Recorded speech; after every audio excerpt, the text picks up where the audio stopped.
Students, I am Naveen. Welcome to my YouTube channel basic maths on your tips. और इस video में हम करने वाले हैं जो भी हमने कम्युनिटी टैब में क्वेश्चंस पूछे थे उन सबको अब हम करने वाले हैं एक एक करके। तो चलिए स्टार्ट करते हैं। देखिए क्वेश्चन नंबर 1 जो है मैंने पूछा था कि if x equal to 5y + 7 and y equal to 8 then the value of x is. तो मुझे x की यहाँ वैल्यू निकालनी है, मुझे y की वैल्यू यहाँ गिवन है। देखिए हम इसको कैसे सॉल्व करेंगे, पहले हम यहाँ लिख लेते हैं कि यहाँ पर हमें गिवन है 5y + 7 जो है वो x के इक्वल है। ठीक है, तो यहाँ पर y की वैल्यू 8 है तो हम यहाँ 8 को पुट कर देते हैं। तो यहाँ पर इस तरह से हम लिख सकते हैं कि 5 इंटू में 8 + 7, क्योंकि y की वैल्यू 8 है क्वेश्चन में, तो 5 8 × 40, तो 40 + 7 हो जाएगा हमारा 47। तो यहाँ पर जो हम आंसर देख पा रहे हैं तो वो आंसर है हमारा, यहाँ पर जो बी पार्ट है वो हमारा आंसर है। तो यहाँ पर हम इस पर बी पार्ट जो है उस पर टिक कर देते हैं। उसके बाद अगला क्वेश्चन जो है, देखिए अगले क्वेश्चन में पूछा है can you solve find the value of x। तो यहाँ पर हमें दिया हुआ है √3 जो है उसकी पावर x है और उधर 3 की पावर 7 है। तो हमें यहाँ पर x की वैल्यू फाइंड आउट करनी है। तो x की वैल्यू फाइंड आउट करने के लिए देखिए सबसे पहले मैं क्वेश्चन लिख लेता हूँ कि यहाँ इस तरह से गिवन है ये हमें। तो यहाँ पर देखिए अगर मैं √3 है यहाँ पर, तो यहाँ पर भी √3 अगर बेस में बना लूँ तो मैं इसको सॉल्व कर सकता हूँ इजीली। तो मैं इसको एज इट इज लिख लेता हूँ पहले, और इसको हम लिख सकते हैं √3 मल्टीप्लाई बाय √3, क्योंकि √3 मल्टीप्लाई बाय √3 जो है वो 3 के इक्वल होता है। तो इस तरह से हम इसको लिख सकते हैं। तो यहाँ पर हो जाएगा √3 का स्क्वायर हो जाएगा और बाहर हमारे पास पावर जो है वो 7 दी हुई है, हम इस तरह से लिख सकते हैं इसको। उसके बाद देखिए एक लॉ होता है, उसके अकॉर्डिंग अगर x की पावर m है और बाहर n है तो हम मल्टीप्लाई करते हैं m इंटू n की। तो यहाँ पर उसी तरह से 7 और 2 की यहाँ मल्टीप्लाई हो जाएगी। तो √3 यहाँ पर 2 इंटू में 7 यानी कि √3 की पावर जो है वो हो गई है 14। और यहाँ पर हम देखें, देखिए यहाँ पर √3 दोनों तरफ सेम है, तो जब पावर यहाँ पर इक्वल मानी जाएंगी, क्योंकि अगर बेस सेम होंगे तो पावर भी एक दूसरे के क्या होंगी, इक्वल होंगी। तो इसलिए x की वैल्यू जो है वो यहाँ पर हो जाती है 14। तो 14 इसमें आंसर जो है सी पार्ट, इसका आंसर बिल्कुल राइट है। आइए नेक्स्ट क्वेश्चन की तरफ चलते हैं। देखिए इस क्वेश्चन में how many times is 0.1 greater than 0.01। तो वो यहाँ पर पूछ रहे हैं कि 0.1 जो है वो कितना टाइम्स ग्रेटर है 0.01 का। तो हम इसको इस तरह से भी लिख सकते हैं। देखिए हम ये ले सकते हैं कि 0.01 को हम किससे मल्टीप्लाई करें, मतलब कितना टाइम्स वो रहेगा कि 0.1 के इक्वल हो जाएगा। हम इसको इस तरह से लिख सकते हैं। तो x = 0.1 और ये मल्टीप्लाई में तो यहाँ डिवाइड में आ जाएगा। इसको हटाकर ऊपर हम 100 लगाएंगे, क्योंकि पॉइंट के बाद यहाँ पर 2 डिजिट है, और यहाँ से पॉइंट हटाकर हम यहाँ 10 लगाएंगे, क्योंकि यहाँ पर पॉइंट के बाद 1 डिजिट है। तो यहाँ 0 से 0 ये कैंसिल हो जाता है, तो यहाँ पर सिर्फ बचता है 10। इसका मतलब ये है कि ये जो है 10 टाइम्स ग्रेटर है। तो इसका मतलब इसका आंसर सी जो है वो बिल्कुल करेक्ट है। देखिए अगले क्वेश्चन में है if you subtract -1 from +1 what will be the result. तो अगर हम -1 को +1 में से सब्ट्रैक्ट करते हैं तो क्या रिजल्ट होगा। तो देखिए अगर हम यहाँ पर लिखा है फ्रॉम वाली वैल्यू हम पहले लिखेंगे, +1 में से हमें लेस करना है। क्या लेस करना है, -1 को। यही कह रहे हैं वो यहाँ पर कि हमें -1 को +1 में से घटाना है। तो +1 में से हमें घटाने का साइन लगाना पड़ेगा, और फिर क्या घटाना है, -1 घटाना है। तो इसको हम सॉल्व कर देंगे। तो माइनस माइनस होता है प्लस, तो +1 हो जाएगा हमारा 2। तो इसका जो है आंसर ए जो है वो बिल्कुल करेक्ट है। चलिए अगले क्वेश्चन में देखिए, इसमें है कि Suresh is double of Kiran's age, the sum of their age is 24 years, how old is Suresh. तो सुरेश जो है वो डबल है किरण की एज का, मतलब जो भी किरण की एज होगी उसका डबल होगा। मतलब कि अगर किरण की एज 2 साल होगी तो वो 4 साल का होगा, 6 साल होगी तो 12 साल का होगा, मतलब डबल हो जाएगा वजह से उसका। तो वो कह रहे हैं उनकी दोनों की एज का सम 24 है। तो सुरेश की क्या एज है। तो देखिए सबसे पहले हम शॉर्ट में करेंगे इसको।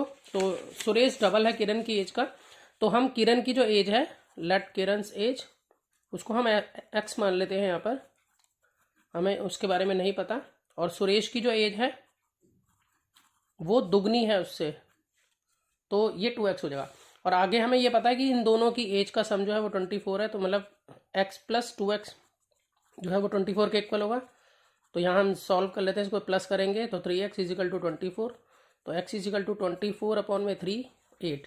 अब देखिए किरण की एज तो 8 ईयर्स आ गई है यहाँ पर, और हमसे पूछी है सुरेश की एज, तो सुरेश की एज 2 इंटू एक्स की वैल्यू अब 8 आ चुकी है हमारी, तो यहाँ पर 16 साल, मतलब 2 इंटू 8 16 ईयर्स जो है वो सुरेश की एज होगी। तो जो कि ऑप्शन ए जो है वो बिल्कुल करेक्ट है।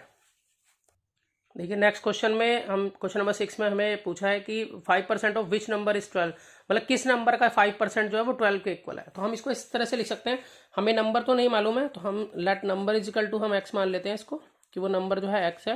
अब वो कह रहे हैं 5% ऑफ एक्स, मान लिया हमने इसको, वो 12 के इक्वल है। ये क्वेश्चन इस तरह से बनेगी। तो 5% का मतलब 5/100, ऑफ का मतलब मल्टीप्लाई, यहाँ एक्स इज इक्वल टू 12। यहाँ पर मैं काट सकता हूँ इसको, 5 1 जा 5, 5 2 जा 10, तो 1/20 हो गया। तो 1 को x से मल्टीप्लाई करेंगे तो यहाँ x होगा 20 1 जा 20 इज इक्वल टू 12 के इक्वल है। क्रॉस मल्टीप्लीकेशन हम करेंगे इस कंडीशन में, तो x इंटू में 1 और 12 इंटू में 20, तो x 1 जा x हो गया और 12 इंटू 20 जो है वो 240 के इक्वल हो गया। तो इसका मतलब 240 का 5% अगर हम कैलकुलेट करें तो 12 के इक्वल आएगा। तो इसमें अगर हम ऑप्शन सी देखते हैं जो कि बिल्कुल करेक्ट है।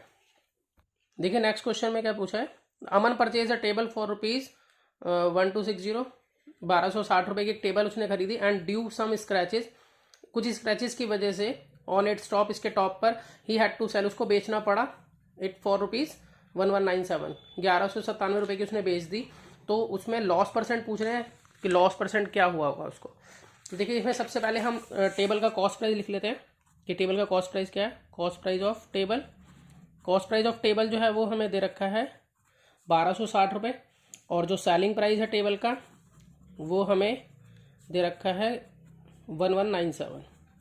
तो देखिए जब कभी भी कॉस्ट प्राइस बड़ा होता है, ठीक है, और सेलिंग प्राइस छोटा होता है, तो इट मीन्स हमें लॉस हो जाता है, क्योंकि हमने खरीदा ज़्यादा का था बेचा कम का है। तो यहाँ वही कंडीशन हुई है कि हमने खरीदा ज़्यादा का था बेचा कम का है, तो यहाँ पर लॉस हो गया। तो पहले मैं लॉस निकालूंगा, तो लॉस क्या होगा इसको, लॉस के लिए CP माइनस SP, तो मतलब 1260 में से हम घटा देते हैं 1197 को, तो ये हमारा आ जाता है 63।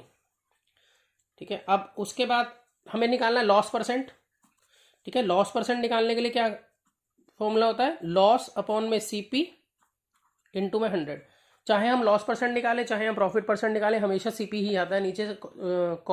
कॉस्ट प्राइस यानी कि सेलिंग प्राइस कभी भी नहीं आता है इस तरह के फॉर्मूले में। प्रॉफिट परसेंट अगर होता तो प्रॉफिट अपॉन CP इंटू 100 होता। अब जैसे कि यहाँ लॉस है, तो हमें लॉस यहाँ मालूम है, अभी निकाला हमने कि 63 रुपीज़ का हमें लॉस हुआ है, और CP है हमारा 1260 इंटू में 100, तो 10 से 10 यहाँ कट जाती है। फिर उसके बाद हम 3 से काट लेते हैं इसको, 3 2 जा 6, 3 1 जा 3, 3 4 जा 12, 3 2 जा 6।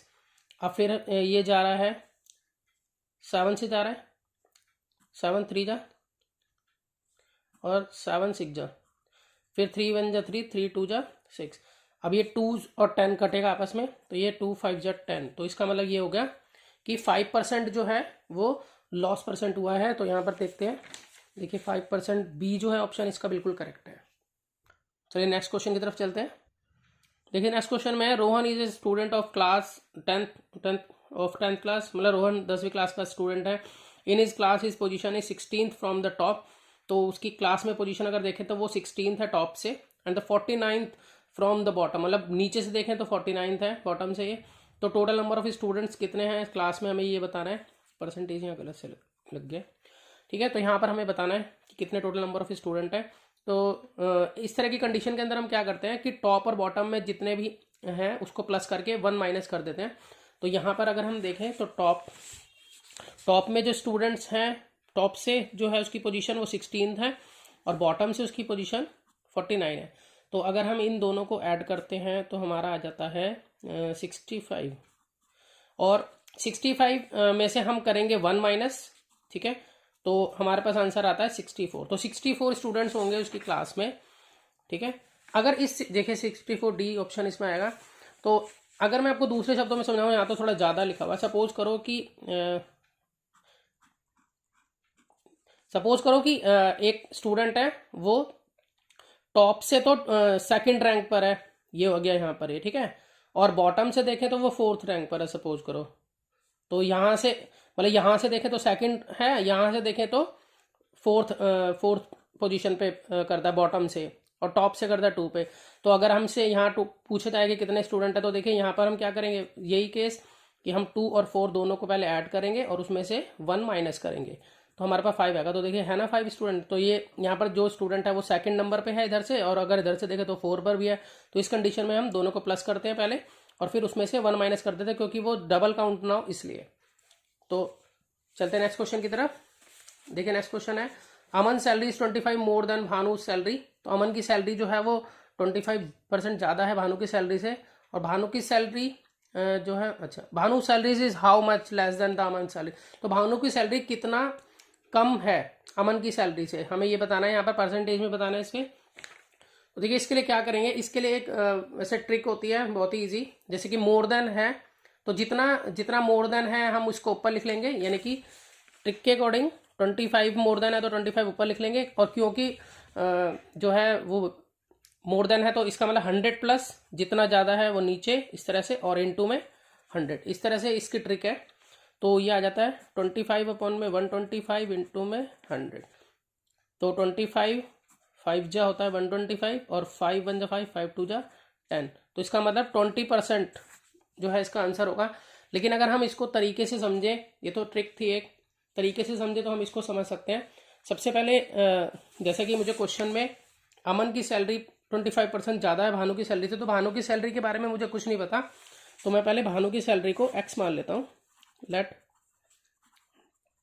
भानु सैलरी जो है वो x है, और अमन सैलरी जो है, अमन की सैलरी के बारे में तो मुझे मालूम है वो कितनी है, वो इसमें x में जोड़ेंगे हम 25%, मतलब जो भी भानु की सैलरी थी उसमें उसी का 25% निकाल के जब जोड़ेंगे तब अमन की सैलरी बनेगी। तो यहाँ इसको सॉल्व कर लेते हैं।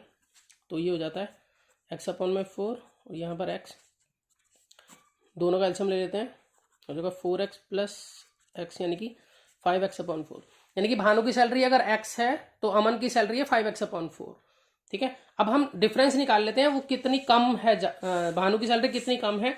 तो यहाँ डिफरेंस अगर हम निकालें 5x अपॉन 4 में से हम घटाएंगे x को, एलसीएम ले लेते हैं 4, 5x माइनस 4x, जैसे कि हम फ्रैक्शन को माइनस करते हैं बिल्कुल उसी तरीके से किया है मैंने से। तो यहाँ हो जाएगा x अपॉन 4, मतलब भानु की सैलरी x अपॉन 4 कम है अमन की सैलरी से।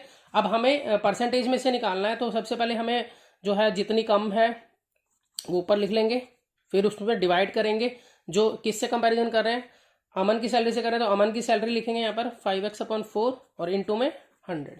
तो यहाँ पर इसको सॉल्व कर लेते हैं। तो x अपॉन 4 इंटू में ये रेसिप्रोकल हो जाएगा, और इंटू में 100 इस तरह से। तो 4 से 4 कैंसिल हुआ, x से x कैंसिल हुआ, 5 2 जा 10, और यहाँ 0 लग गए, तो ये आगे 20। इसका मतलब 20% जो है इसका राइट आंसर होगा, जो कि ऑप्शन ए है। तो चलिए नेक्स्ट क्वेश्चन की तरफ चलते हैं। देखिए क्वेश्चन नंबर 10 में कहा है 25 equal to x of 125, what is the value of x. हमें एक्स की वैल्यू यहाँ निकालनी है। तो यहाँ पर देखिए लिख लेते हैं कि यहाँ पे लिखा है 25 is equal to x of 125। यही है, हमें एक्स की वैल्यू निकालनी है, बहुत ईजी है। तो देखिए यहाँ 25 ऐसे रहने दीजिए, एक्स ऐसे ही, ऑफ का मतलब मल्टीप्लाई इज इक्वल टू 125, क्योंकि यहाँ मल्टीप्लाई में है तो वो उधर जाके डिवाइड में चेंज हो जाएगा, डिवाइड की फॉर्म में चला जाएगा। तो ये 25 अपॉन में 125, एक्स यहीं रह गया। तो 5 1 जा 5, 5 5 जा 125, तो यानी कि 1/5 जो है वो एक्स की वैल्यू है यहाँ पर। तो 1/5 देखिए, अगर हम देखें तो ऑप्शन 20 में बिल्कुल करेक्ट है। देखिए नेक्स्ट क्वेश्चन में क्या है, क्वेश्चन नंबर 11 कर रहे हैं, ऑन सिंप्लीफिकेशन 1 डिवाइडेड बाय 0.04, ये किसके इक्वल होगा। सॉल्व कर लेते हैं इसको, यानी कि 1 डिवाइडेड बाय 0.04। तो हम इसको इस तरह से भी लिख सकते हैं, 1 अपॉन में 0.04। तो इस पॉइंट को हटाकर हम ऊपर लगाएंगे 100, क्योंकि पॉइंट के बाद 2 डिजिट है यहाँ पर। तो ये इस तरह से हो जाता है 100 अपॉन में 4। जब हम इसकी आपस में डिवाइड करेंगे तो ये 25 जा पे कट जाएगा। तो इसका आंसर, राइट आंसर जो है वो 25 है, जो कि ऑप्शन सी बिल्कुल करेक्ट है इसमें। चलिए नेक्स्ट क्वेश्चन की तरफ चलते हैं। ये थोड़ा सा बड़ा है लेकिन कोई नहीं, सॉल्व हो जाएगा। ठीक है, सबसे पहले मैं इसका क्वेश्चन लिख लेता हूँ। देखिए यहाँ पर बताया हुआ है 2.7% of 300 plus 0.03% of 400 minus a equal to 12.2% of 10। तो मैं क्वेश्चन लिखता हूँ, फिर इसे सॉल्व करता हूँ। देखिए मैंने यहाँ क्वेश्चन लिख लिया है। अब यहाँ पर 2.7% का मतलब हो जाएगा अपॉन में 100 इंटू में 300, ऑफ का मतलब मल्टीप्लाई, प्लस 300 इंटू 300 प्लस 0.03 और परसेंटेज का अपॉन 100 हो गया, मल्टीप्लाई हो गया ऑफ की जगह पर, और 400 minus a is equal to 12.2 upon में 100 मल्टीप्लाई बाय 10। अब देखिए यहाँ पर पॉइंट के बाद एक डिजिट है तो हटाकर यहाँ पर हम 0 लगा सकते हैं, इसको हटा के यहाँ हम 2 0 लगा सकते हैं क्योंकि पॉइंट के बाद 2 डिजिट है, और इसको हटाकर हम 1 0 लगा सकते हैं क्योंकि पॉइंट के बाद एक डिजिट है। तो यहाँ 1 0 से 1 0 यहाँ कट गई हमारी, और यहाँ पर 2 0 से ये 2 0 यहाँ कट गई, और यहाँ पर 2 0 से ये 2 0 हमारी यहाँ कट गई। ठीक है, अब हमारे पास 27 इंटू 3 करते हैं तो हमारे पास आता है 81 अपॉन में 10 यहाँ बचा, और यहाँ पर अगर हम करते हैं तो 12 अपॉन में 100 बचा, 3 4 जा 12 और अपॉन में 100, और minus a is equal to, और अगर हम यहाँ देखें तो 122 अपॉन में 100 बचा यहाँ पर। अब देखिए हम इसमें, मैं इन दोनों को यही सॉल्व कर लेता हूँ, वैसे तरीके और भी हैं, चाहे तो आप एक एक करके वहाँ ले जाएं, मैं यही सॉल्व कर रहा हूँ इनको। तो मैं यहाँ दोनों इसका एल्शियम ले लेता हूँ।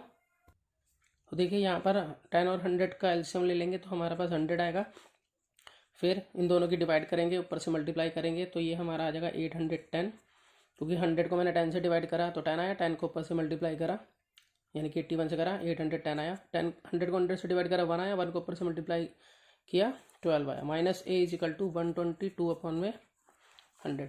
अब यहाँ पर इन दोनों को ऐड करेंगे तो 822 अपॉन में 100 हो जाएगा यहाँ पर, minus a is equal to 122 upon में 100। अब ये 822 उधर चला जाएगा, यहाँ minus a is equal to 122 upon में 100 माइनस 822 अपॉन में 100। अब यहाँ पर देखिए डिनोमिनेटर सेम है तो हम इजीली इसको लेस कर सकते हैं, तो यहाँ 100 आ जाएगा, 122 माइनस 822, माइनस इधर पड़ा हुआ है। अब यहाँ पर इन दोनों को आपस में लेस करेंगे तो माइनस 700 अपॉन में 100 और माइनस ए आएगा, माइनस माइनस यहाँ कैंसिल हो गया, और यहाँ 2 0 से ये 2 0 कैंसिल हो गई, तो ए की वैल्यू जो है वो हमारे पास आ गई है 7। तो इसका आंसर जो है वो 7 होना चाहिए। देखिए इसमें अगर हम चेक करें तो ऑप्शन ए जो है वो बिल्कुल करेक्ट है। तो चलिए नेक्स्ट क्वेश्चन की तरफ चलते हैं। देखिए which number of 60% is less than 80, मतलब कौन सा नंबर जो है वो लेस देन है 60% लेस देन है 80 से। तो इसका मतलब ये है कि हमें यहाँ पर पहले 80 का 60% निकालना होगा और फिर उसे लेस करना होगा। तो यहाँ पर देखिए इसका मतलब 80 का पहले 80 में से 80 का ही 60% लेस करना है हमें, यहाँ पर ये है सिचुएशन। तो यहाँ पर 2 0 से यहाँ 2 0 ये कट जाती है, यहाँ 48 आ जाता है, और 80 में से जब 48 हम लेस करेंगे तो हमारा आंसर आ जाता है 32, और 32 अगर हम चेक करें तो ऑप्शन सी इसमें बिल्कुल करेक्ट है। तो चलिए नेक्स्ट क्वेश्चन की तरफ चलते हैं। देखिए मैंने क्वेश्चन लिख लिया है, तो अब सबसे पहले हम यहाँ पर जब क्वेश्चन करेंगे तो बॉड मास का रूल अप्लाई करेंगे। तो बॉड मास के रूल के अकॉर्डिंग यहाँ पर तो देखें तो पहले मल्टीप्लिकेशन होगी, क्योंकि इस तरह से देखिए लगता है ये, तो ब्रैकेट नहीं है, ऑफ नहीं है, डिवीज़न भी नहीं है इसके अंदर, तो मल्टीप्लिकेशन है इसमें, मल्टीप्लिकेशन इन दोनों के बीच में होगी। तो जब हम इन दोनों को मल्टीप्लाई कराएंगे तो हमारा आंसर आ जाता है, देखिए 75 5 जो है 375 होता है, और पॉइंट के बाद यहाँ 2 डिजिट और यहाँ पर एक डिजिट, तो टोटल डिजिट हो गए 3, तो यहाँ 3 के बाद हमने पॉइंट लगा दिया 75 इंटू 5 करके। उसके बाद प्लस 0.5 है यहाँ पर, माइनस 0.4 है। अब यहाँ पर क्या करना है, सबसे पहले अब मल्टीप्लिकेशन हो गई है, अब होगी एडिशन, एडिशन इन दोनों की होगी। तो हम 0.500 कर देते हैं यहाँ पर, क्योंकि एक ही 2 0 होता है, 0.5 यहाँ 2 0 और 0.375 इस तरह से ऐड कर लेंगे इसको, तो ये हो जाएगा हमारा 0.875 माइनस 0.4। अब सिर्फ सब्ट्रैक्शन बची है तो हम इसकी सब्ट्रैक्शन कर लेते हैं, हमें इसमें से लेस करना है 0.400, तो यहाँ पर 0.475 जो है इसका राइट आंसर हो जाता है। तो यहाँ पर 0.475 जो है वो इसका राइट आंसर है। यहाँ पर देखिए हम देखते हैं तो ऑप्शन सी जो है वो बिल्कुल करेक्ट है, 0.475। चलिए नेक्स्ट क्वेश्चन की तरफ चलते हैं। देखिए इस क्वेश्चन में है division of 3.54 by 2.7 is same division of x by 27। तो यहाँ पर कहने का मतलब ये कह रहे हैं वो कि अगर हम देखिए 3.54 को 2.7 से डिवाइड करें तो वो सेम होता है अगर हम x को 27 से डिवाइड करें, वो ये कहना चाह रहे हैं यहाँ पर। तो यहाँ पर देखिए इसको किस तरह से करेंगे हम क्वेश्चन को। सबसे पहले हम यहाँ पर पॉइंट हटा के ऊपर 10 लगा सकते हैं, और यहाँ पॉइंट हटाकर यहाँ 100 लगा सकते हैं, क्योंकि यहाँ 2 डिजिट है इसलिए 100 चला गया, 1 डिजिट है ऊपर 10 चला गया, और यहाँ 0 से 0 ये कैंसिल हो गया हमारा। तो यहाँ हो गया हमारा 354 अपॉन में 270 इजिकल टू एक्स अपॉन में 27। अब हम क्रॉस मल्टीप्लिकेशन कर लेते हैं। यहाँ पे 270 इंटू में एक्स इजिकल टू 27 इंटू में 354। मल्टीप्लाई कराने की जरूरत नहीं है क्योंकि अभी कटिंग होगी इसकी। तो यहाँ पर एक्स इजिकल टू 27 इंटू में 354 अपॉन में 270। तो ये मल्टीप्लाई में था, इधर डिवाइड में आ गया। अब देखिए यहाँ पर क्या करना है कि 27 10 जा 270 होगा, तो मेरे पास सिचुएशन बन गई है 354 अपॉन में 10। अब देखिए कभी भी अपॉन में 10 हो, 1000 हो, 100 हो, कभी भी मत काटो, हमेशा पॉइंट को प्लेस करो। तो यहाँ पर देखिए 10 में 1 0 है, तो हम एक के बाद एक डिजिट के बाद राइट हैंड साइड से प्लेस कर सकते हैं। तो ये बन जाएगा 35.4। तो 35.4 जो है वो ऑप्शन बी इसमें बिल्कुल करेक्ट है, जो कि हम देख पा रहे हैं। चलिए नेक्स्ट क्वेश्चन की तरफ चलते हैं। देखिए इसमें पूछा हमसे कि which of the following fraction is the largest, मतलब हमें यहाँ फ्रैक्शन दिए हुए हैं, मैं फ्रैक्शन लिख लेता हूँ। देखिए हमें ये जो फ्रैक्शन दे रखे हैं इसमें बताना है सबसे बड़ी फ्रैक्शन कौन सी है। तो हमें फ्रैक्शन को पहचानने के लिए सबसे पहले हमें इस डिनोमिनेटर सेम करने चाहिए इनके। जब हम डिनोमिनेटर सेम करेंगे तो हम न्यूमरेटर में कंपेयर करके बता सकते हैं कि कौन सी फ्रैक्शन ग्रेटर होगी। तो चलिए सबसे पहले इसका एलसीएम निकाल लेते हैं डिनोमिनेटर्स का। तो इसमें 6 है, 8 है, 9 है और 7 है। 2 से जाएगा 2 3 जा और 2 4 जा, 9 7 नहीं जाते, एच डी आ जाएंगे। ये भी नहीं जाता, 2 2 जा 4 और बाकी एच डीज हो गए। अब ये 2 1 जा 2 हो गया, बाकी नहीं जाते, एच डीज उतरेंगे। अब 3 से जा रहा है ये, 3 1 जा 3 3 जा 9, 7 नहीं जाता एच डीज। फिर यहाँ पर 3 1 जा 3, यहाँ पर 1 हो गया 7। अब ये 7 पे जाएगा, 7 1 जा 7। तो इसका एलसीएम जो अगर हम देखें तो 2 2 जा 4, 4 2 जा 8, 8 3 जा 24 और 24 3 जा 72 और 72 7 जा, तो 504 जो है इसका एलसीएम बन जाता है। तो अब हम क्या करेंगे कि 5/6 को किससे मल्टीप्लाई करें कि एलसीएम जो है ना 504 आ जाए इसका, मतलब डिनोमिनेटर 504 बन जाए इसका। अब यहाँ पर 7/8 को किससे करें कि इस तरह से कि उसका डिनोमिनेटर 504 बन जाए। उसी तरह से 8/9 को किससे करें कि फिर ऐसे 504 बन जाए डिनोमिनेटर में। यहाँ पर 6/7 को किससे करें कि 504 बन जाए डिनोमिनेटर में, ठीक है। तो यहाँ पर देखिए अगर हम इसको किससे मल्टीप्लाई करें तो हम इन दोनों की डिवाइड करके पता लगा सकते हैं। अगर हम इन दोनों की डिवाइड करेंगे तो आ जाता है हमारा 84। तो 84 यहाँ लिखेंगे तो ऊपर भी 84 ही लिखेंगे।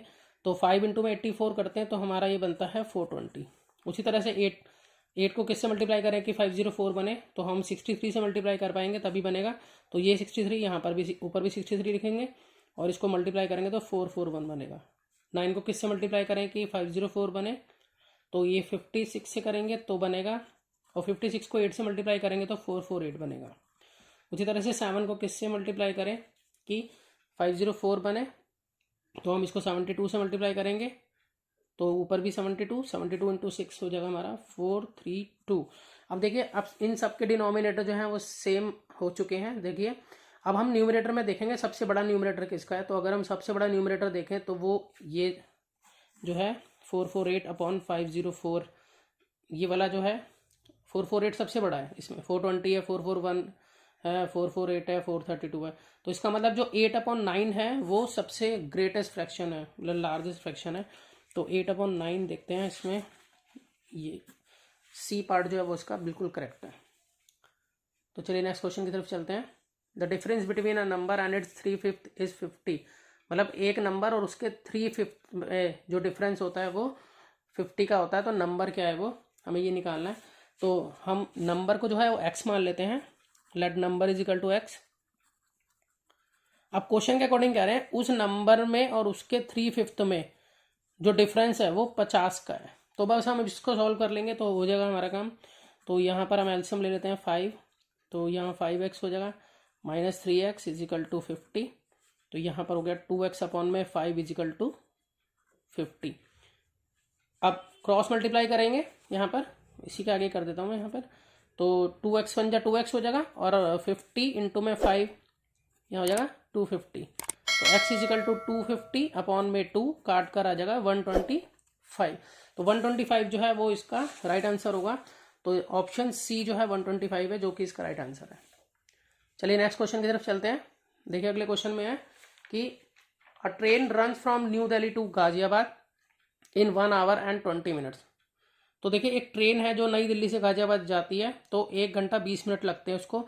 If the train is running at the speed of 18 kilometre per hour, अगर रनिंग ट्रेन की जो स्पीड है वो अगर 18 किलोमीटर पर आवर है, तो हमें डिस्टेंस निकालना है कि न्यू दिल्ली और गाजियाबाद में डिस्टेंस कितना होगा। तो देखिए डिस्टेंस निकालने के लिए आपको एक फॉर्मूला पता होना चाहिए जो कि डिस्टेंस से रिलेटेड होता है। देखिए क्या होता है, हम इस तरह से याद कर सकते हैं इसको, डी एस और टी, इस तरह से हमेशा याद रखिए। कभी भी आपको डिस्टेंस निकालना है तो स्पीड इनटू टाइम कीजिए, स्पीड निकालना है, स्पीड है तो डिस्टेंस अपॉन टाइम हो जाएगा, और अगर हमें टाइम निकालना होगा तो डिस्टेंस अपॉन स्पीड हो जाएगा। ये फॉर्मूला याद करने का बहुत अच्छा सा तरीका है। डी एस टी, डी मतलब डिस्टेंस, एस मतलब स्पीड, टी मतलब टाइम। तो अब हमें यहाँ पर डिस्टेंस निकालना है तो हमें इस फॉर्मूले का इस्तेमाल करना है यहाँ पर, ठीक है। तो इसलिए अब हम देख लेते हैं, हमारे पास स्पीड पता है हमें, ट्रेन की जो स्पीड है वो है 18 किलोमीटर पर आवर। अच्छा टाइम जो है वो ट्रेन का है वो 1 घंटा और 20 मिनट है, 1 आवर 20 मिनट्स। तो देखिए इस 1 घंटा 20 मिनट, अब ये 20 मिनट जो इसको अगर हम आवर में कन्वर्ट करूँ तो ये अपॉन 60 लगाना पड़ेगा मुझे यहाँ पर। तो यहाँ 0 से 0 ये कैंसिल हो जाएगी, 2 1 जा 2, 2 3 जा 6, तो यानी कि ये हो जाता है हमारा 1/3 आवर में कन्वर्ट करने के बाद, क्योंकि जो स्पीड है वो हमारी किलोमीटर पर आवर में, तो हमें टाइम जो है वो भी हमें आवर में निकालना पड़ेगा ताकि हम कैलकुलेट कर सकें यूनिट सेम करने के लिए। तो यहाँ पर सॉल्व कर लेते हैं। तो ये जो मिक्स फ्रैक्शन है इसको इम्प्रॉपर में चेंज कर लेते हैं, इसको इससे मल्टीप्लाई करेंगे ऊपर वाला प्लस, तो 3 1 जा 3, 3 में 1 प्लस करा 4, तो 4/3 आवर। अब हम सीधा फॉर्मूला लगा देंगे कि डिस्टेंस निकालने के लिए होता है स्पीड इनटू टाइम। स्पीड हमारी 18 है और टाइम हमारे पास 4/3 है, तो 3 से ये कट जाएगा 6 जा पे, और 6 4 जा यहाँ 24 किलोमीटर। क्योंकि आवर से आवर कैंसिल हो गया तो हमारे पास किलोमीटर में जो है आंसर आ जाता है डिस्टेंस का। तो यहाँ पर देखते हैं 24 किलोमीटर, सी पार्ट इसका बिल्कुल करेक्ट है। तो चलते हैं नेक्स्ट क्वेश्चन की तरफ। देखिए अगला क्वेश्चन है question number 19, can you solve root 0.09। तो यहाँ पर हमें इसे सॉल्व करना है। देखिए बहुत ईजी है, 0.09 है तो हम इसको बड़ा ब्रैकेट बड़ा रूट बना लेते हैं थोड़ा सा, और ये 0.09 इसको हटा के नीचे 100 लगा देंगे। तो इसका मतलब पॉइंट के बाद 2 डिजिट इसलिए 100 लग गया। तो इसका मतलब हम इसको इस तरह से भी लिख सकते हैं। तो अगर हम 9 का स्क्वायर रूट निकाले तो वो बनेगा 3, और 100 का स्क्वायर रूट निकाले तो वो बनेगा 10, ठीक है, क्योंकि 10 × 10 100 होता है और 3 × 3 9 होता है। तो इस तरह से अगर हम पॉइंट में कन्वर्ट करेंगे तो बनेगा ये 0.3। तो 0.3 इसका राइट आंसर है। तो जो ऑप्शन ए है वो इसमें हम कह सकते हैं कि बिल्कुल करेक्ट है। देखिए अगला question, the ratio of 2 given number is 3:4, there sum is 420, what is the largest number. तो हमें 2 नंबर का रेशो गिवन है, वो रेशो 3:4 है और उनका जो सम है वो 420 है। तो हमें लार्जेस्ट नंबर निकालना है। तो देखिए जैसा कि हमें मालूम है यहाँ पर कि रेशो उनका 3:4 है, तो लेट हम नंबर्स को मान सकते हैं एक्स में। Let numbers are 3x and 4x। तो नंबर हमने 3x और 4x मान लिए। अब यहाँ पर 3x और 4x मतलब इन दोनों का जो सम है वो है 420। तो यहाँ हो गया 7x प्लस करके इजिकल टू 420। तो x इजिकल टू 420 अपॉन में 7, तो काट के जाता है 60। अब देखिए 4, हमें तो लार्जेस्ट नंबर निकालना है, तो लार्जेस्ट नंबर 3x तो नहीं होगा, 4x ही होगा। तो अब हम 4x को सॉल्व कर लेते हैं। तो x की वैल्यू पता है हमें 60 है, तो 4 6 या 24 और यहाँ 0 लग गए, 240 जो है वो उसका आंसर होगा। तो यहाँ पर अगर हम देखें ऑप्शन सी जो है वो बिल्कुल करेक्ट है। अगर आप इसी तरह के डिफरेंट क्वेश्चंस कर पाएंगे तो आप जो कंपटीशन लेवल के जो एग्ज़ाम होते हैं उसे भी क्रैक कर लेंगे। तो आपको हर तरह के जो क्वेश्चंस हैं वो करने हैं, ठीक है। अब क्वेश्चन नंबर 21 जो है लास्ट क्वेश्चन ये हम कर रहे हैं। देखिए क्वेश्चन नंबर 21 में क्या है, क्योंकि क्वेश्चन नंबर 21 में on subtracting 5 from 1/5 of a certain number we get 5। वो कह रहे हैं कि अगर हम 5 को सब्ट्रैक्ट करते हैं 1/5 ऑफ सर्टेन नंबर, मतलब किसी नंबर के 1/5 में से, तो हमें 5 मिलता है। तो वो नंबर क्या होगा हमें ये निकालना है। देखिए यहाँ पर हमें क्या का है, हम इस तरह से इसको कर सकते हैं कि let number is equal to x मान लेंगे हम। अब उसका जो 1/5 होगा, 1/5 निकाल लेते हैं, उसका 1/5 कितना होगा, 1/5 ऑफ नंबर यानी कि x इंटू में 1/5, तो x/5 जो है वो 1/5 होगा। अब वो कह रहे हैं एक नंबर के 1/5 में से, मतलब नंबर का जो 1/5 है वो x/5 है, उसमें से अगर मैं 5 को सब्ट्रैक्ट करता हूँ तो मेरे पास 5 ही गेट हो जाता है। तो देखिए यहाँ पर -5 जो है वो उधर चला जाएगा, ये प्लस का हो जाएगा जाकर। अब यहाँ पर हो गया हमारे पास x/5 इज इक्वल टू 10। अब क्रॉस मल्टीप्लाई कर लेते हैं, x इंटू में 1 और 10 इंटू में 5, तो यहाँ मल्टीप्लाई करके आ जाता है हमारे पास 50। इसका मतलब वो जो नंबर है वो 50 है जिसके बारे में पूछ रहे हैं। तो देखिए इसमें अगर हम ऑप्शन बी देखें तो वो बिल्कुल करेक्ट है। तो स्टूडेंट्स इसी तरह से मैं कम्युनिटी टैब पर जो भी क्वेश्चंस डालूंगा उसके आंसर्स इसी तरह से वीडियो बनाकर डालूंगा, तो आप सभी क्वेश्चंस का आंसर देने का बिल्कुल ट्राई करें ताकि आपको अच्छे से ईजिली समझ आए कि किस क्वेश्चन का आंसर क्या है और वो कैसे कैलकुलेट किया गया। तो मिलते हैं नेक्स्ट वीडियो में और नए क्वेश्चंस लेकर, और जब तक आप प्रैक्टिस कीजिए, और चैनल को अगर आपने सब्सक्राइब नहीं किया तो आप ज़रूर सब्सक्राइब कीजिएगा और अपने फ्रेंड्स के साथ शेयर कीजिए और लाइक कीजिए। Thank you so much.